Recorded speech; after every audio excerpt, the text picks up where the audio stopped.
The news broke like a thunderclap on a clear morning. SCOTUS rules 9-0 in landmark privacy case. In an era defined by division, the word unanimous felt like a relic from a forgotten time. Cable news chyrons flashed in bold, urgent letters, on street corners, in coffee shops, and in office break rooms. Conversations hushed as people stared at their screens, trying to grasp the magnitude of what had just happened. The Supreme Court, the institution at the heart of America's ideological battles, had spoken with a single unified voice on one of the most contentious issues of our time: guns, privacy, and technology. For months, United States versus Miller had been the case everyone was watching, a perfect storm of modern anxieties, touching the Second Amendment, the Fourth Amendment, and the relentless march of technology. Pundits had predicted a fractured court, but the shock was not just in the outcome, but in the consensus. Gun rights advocates and privacy activists found themselves on the same side of a victory they hadn't expected. Law enforcement groups scrambled to understand the new limitations placed upon them. The case was about a man named John Miller and his smart gun, but it was clear from the first few paragraphs of the court's opinion that it was about so much more. It was about every smartphone, every smart car, every digital assistant listening in our homes. The court's 9-0 ruling was not an end to the debate, but a dramatic, powerful, and entirely unexpected new beginning. It was a moment that forced an entire nation to reconsider the delicate balance between liberty, security, and the tools we use every day. At its core, the Supreme Court's decision in United States versus Miller was a powerful and direct statement. The digital data generated by our personal devices belongs to us. The justices declared that Americans have a reasonable expectation of privacy in the vast streams of data created by their personal technology, including smart guns. The government cannot access this information from tech companies without a warrant based on probable cause. This ruling struck down the long-standing third-party doctrine as it applies to the digital age. The court said that logic no longer holds in a world where participating in society requires using technology that constantly shares data. The ruling creates a new digital sanctuary, recognizing that the contents of our digital lives are just as private as the contents of our homes. For every American who owns a smartphone, wears a smartwatch, or drives a connected car, the ruling is profound. The digital trail of your life is now protected by the Constitution. John Miller was not an activist, just a retired software engineer from a quiet Denver suburb, a grandfather, and a responsible gun owner. In 2023, he bought a smart gun for safety, never imagining it would place him at the center of a national legal battle. A string of burglaries in his neighborhood led police to seek data from all smart gun owners in the area, hoping for a digital clue. Without a warrant, police issued a subpoena to the manufacturer for user data, including location and biometric records. The company, under pressure, notified its customers. When Miller received the email, he felt violated. His private data was being swept up in a search for a crime he didn't commit. He contacted a civil liberties group and filed a legal challenge, arguing the data from his smart gun was the digital equivalent of a private diary. The case quickly drew national attention, raising questions about digital privacy and constitutional rights. Lower courts were divided, but the case moved swiftly up the legal ladder.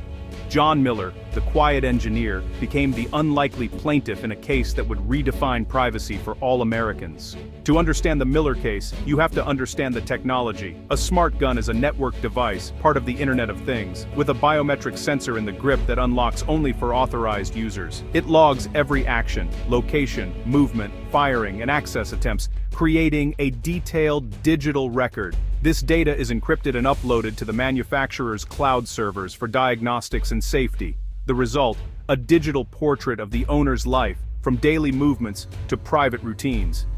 For law enforcement, this data is a potential goldmine. For privacy advocates, a source of concern.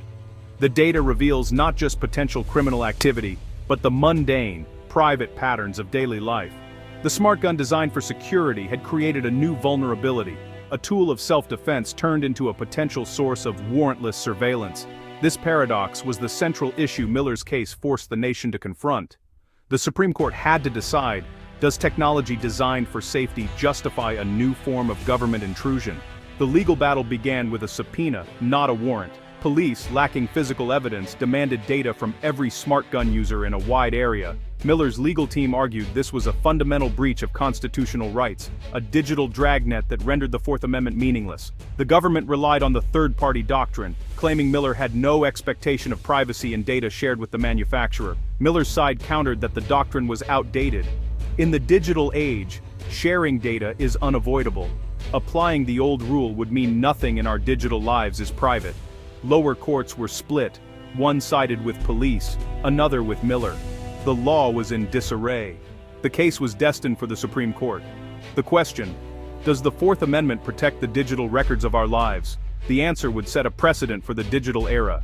At the Supreme Court, the central conflict was clear privacy versus public safety. The government argued that criminals use technology to hide evidence, and that requiring a warrant would slow investigations. They claimed data stored on corporate servers was fair game under the old doctrine. Miller's attorney countered, "Our devices hold more private information than our homes ever could." She argued that using technology is not a choice, but a necessity, and applying the old doctrine would destroy the Fourth Amendment. She warned of a chilling effect on speech and thought if the government could access digital records without a warrant, the justices were asked to choose protect privacy in the digital age, or allow broad government access in the name of safety.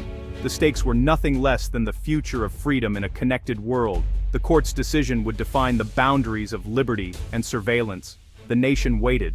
The nation expected a divided court, but the opinion delivered was a thunderous declaration of unity. The Chief Justice, writing for a unanimous court, laid out reasoning rooted in constitutional history and forward-looking logic. The court confronted the third-party doctrine, declaring it unfit for an era of pervasive digital surveillance.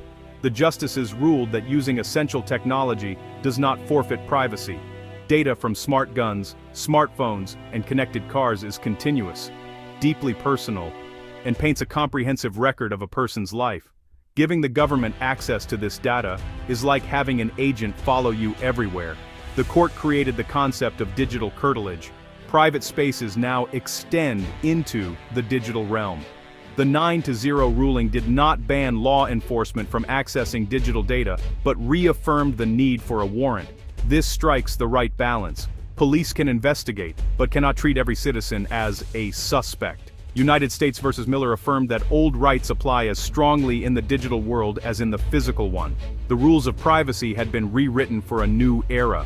The Supreme Court's decision sent shockwaves through American society. For gun owners, it was a victory for both Second and Fourth Amendment rights. Innovation without sacrificing privacy, tech companies gained clarity and a legal shield, now requiring a warrant for user data. Law enforcement faced a new landscape. Investigations would be more targeted, less reliant on broad data collection. Civil liberties groups celebrated a necessary check on government power. For the average American, the decision touched every part of digital life. From smart speakers to fitness trackers, the vast ecosystem of personal data is now more secure from warrantless intrusion.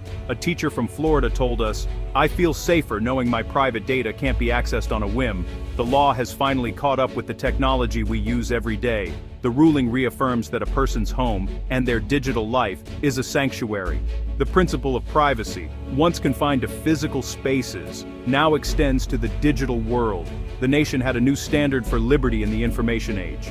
United States versus Miller is a watershed moment, but not the final word on digital privacy. The next frontier: artificial intelligence, facial recognition, and biometric surveillance. The Miller ruling protects data on servers, but new technologies present different challenges.